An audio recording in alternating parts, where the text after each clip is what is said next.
Thank you for joining us at SNL 24. So can you kindly tell us how has the experience been today going to see people voting?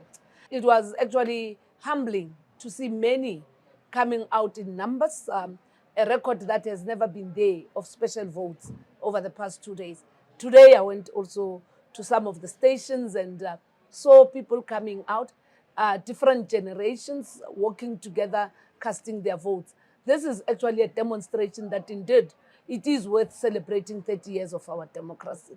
But it is also quite humbling that South Africans want to work with us in taking South Africa forward, and that they want to be identified with the work that the ANC is committed towards in ensuring that we do more together.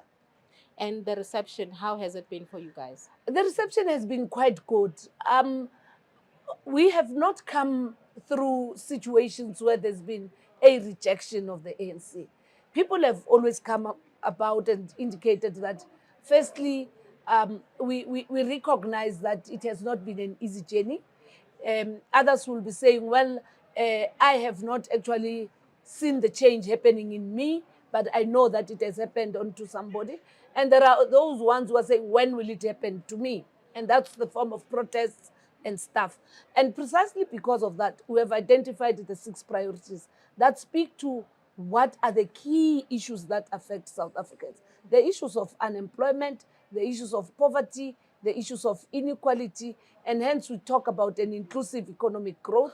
Hence we talk about ensuring that the economy is diversified so that then many other opportunities can be given to everybody. We're talking about issues of health and safety, the issues around crime, fighting crime and corruption, and most importantly, working together with the people of South Africa to make sure that we have a government that works.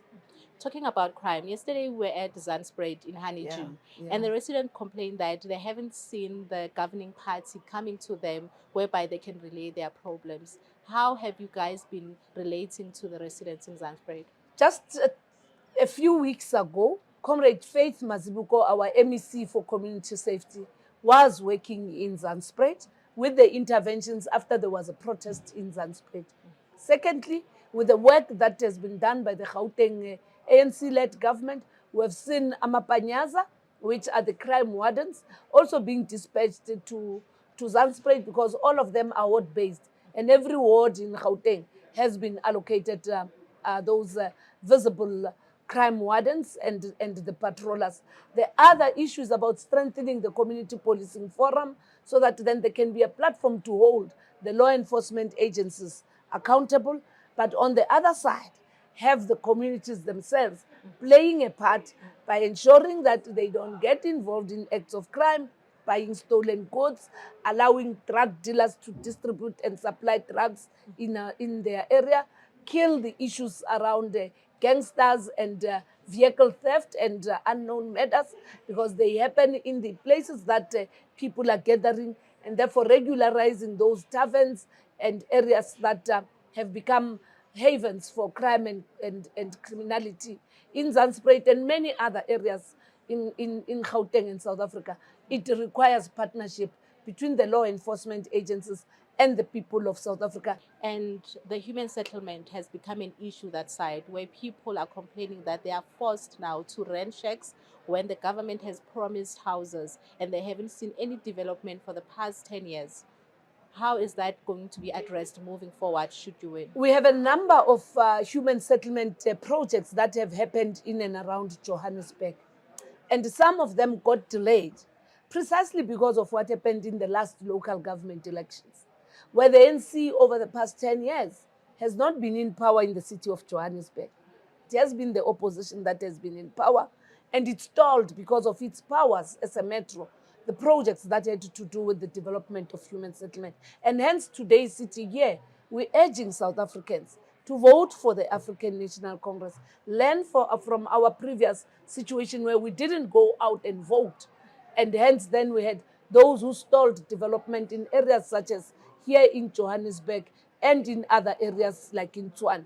So it becomes important, therefore, that as we deal with these issues, we must promote, moving forward, the district development model where it is mandatory for local government to collaborate and cooperate with both national and provincial governments. And it is only through working with the African National Congress that we can do more and reach out to those that are now still in shacks, because the opposition, a DA-led municipality, an Action SA-led municipality in the city of Johannesburg, stalled all infrastructure projects.